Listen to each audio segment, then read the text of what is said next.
The snakes found him the moment his hand broke the surface. Kai did not flinch. He had promised himself he would not flinch.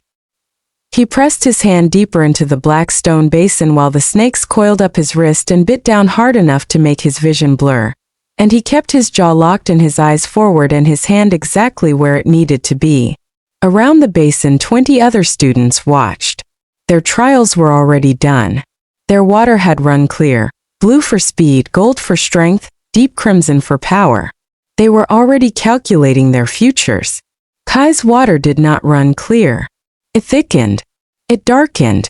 It turned the color of something that had never seen light and did not intend to.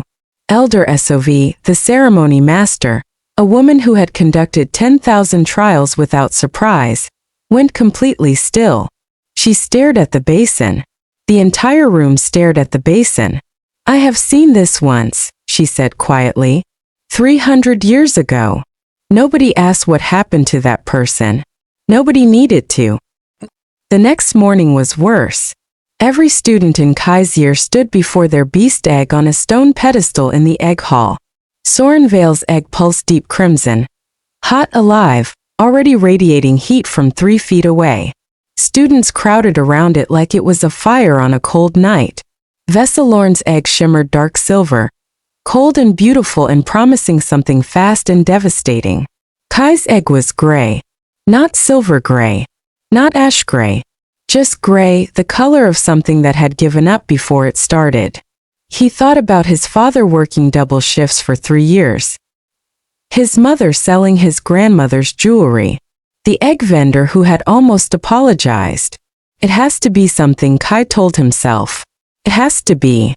Soren's egg cracked first.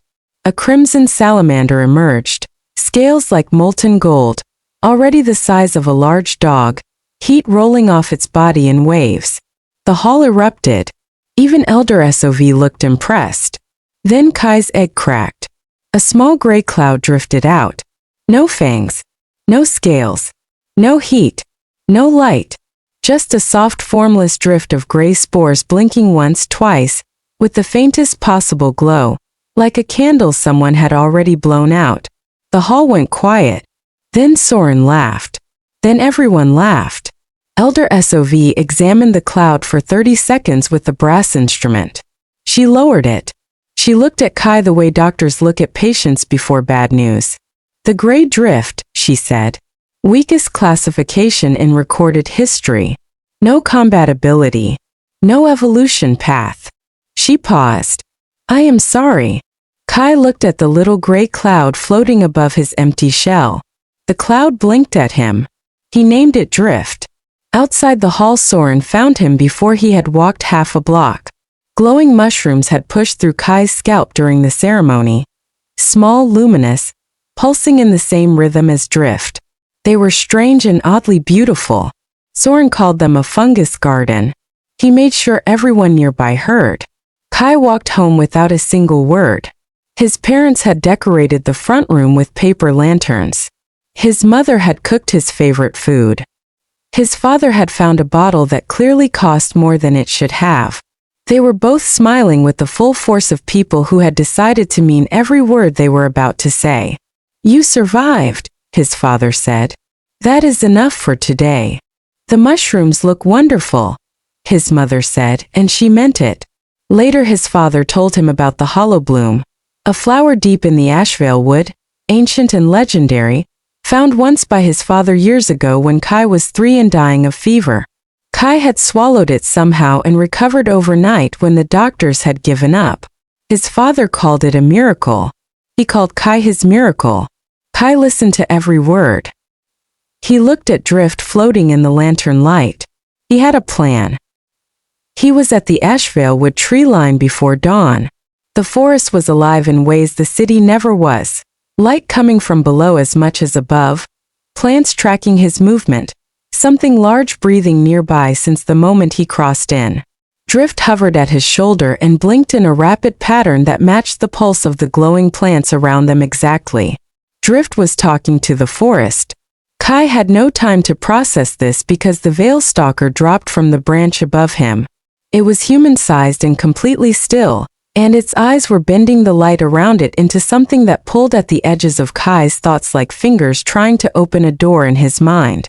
Drift, Kai said sharply. Do something. Drift blazed. The mushrooms on Kai's head fired in a pattern that mirrored the stalker's light pulse for pulse, frequency for frequency, reflecting the mesmerization signal directly back at its source. The stalker froze. Even a creature built to project could not withstand receiving its own signal. Kai ran.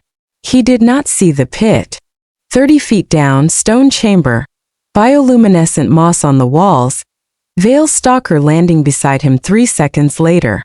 Then the deep crusher came through the stone wall like it was not there, enormous, armored. The creature that built every tunnel under this forest saw the stalker. Forgot about Kai. He ran again. Drift blazed ahead in the darkness, pulling light from the moss, leading him through branching tunnels that narrowed and widened and changed from raw earth to carved stone to walls covered in glowing blue runes pulsing like a slow heartbeat.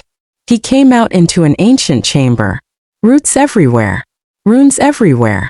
And in the center, growing from a crack in the stone floor, the hollow bloom half open, glowing with light that came from inside the earth itself. Then the Veil stalker found him again. It pinned him against the wall with one serrated pincer at his throat before he reached the flower. Drift threw itself at the stalker and bounced off harmlessly. Too small. Too weak. Exactly what Elder SOV had promised. The blue spore colony in the runes woke up. It erased the stalker in seconds. Cold blue light, no sound, just dissolution. Then it turned to Kai and hit him like fire made of cold, peeling at his skin, flooding his lungs, taking him apart the same way. Drift expanded into a shield between Kai and the colony. Gray spores pressing against blue. Holding. Barely. Kai's knees hit the stone. His vision narrowed. He looked up at Drift, the weakest beast in recorded history, spending every last thing it had for a boy who had spent 2 days being ashamed of it. Something broke open inside him. I trust you, he said. I always should have. The mushrooms on his head blazed white. Drift blazed white. The blue colony stopped, then pulled back into the runes like something in the chamber had spoken a word it recognized and obeyed. Kai crawled to the hollow bloom and swallowed it whole. The world became blueprints. Every root, every rune, every bone and every creature that had ever passed through this chamber, laid out before him in lines of pale light only he could see. He turned to look at Drift with this new sight. His eyes went wide.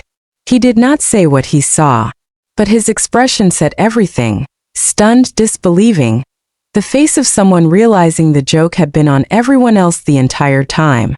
He stood up. He looked at the tunnel back to the surface, back to Soren Vale and Elder SOV and the Ironroot Academy and every single person who had looked at his gray egg and decided they already knew his ending. Drift settled on his shoulder. The mushrooms glowed. Kai walked toward the light. Not running. Walking. He was not in a hurry anymore. The world had just told him everything he needed to know. Asterisk if the moment Kai said I trust you made you feel something, drop it in the comments right now. I read every single one. Asterisk. Asterisk new stories every week. Subscribe so you never miss one. And if this story stayed with you, leave a like. Costs you nothing and it means everything. Asterisk. The next story is already waiting for you.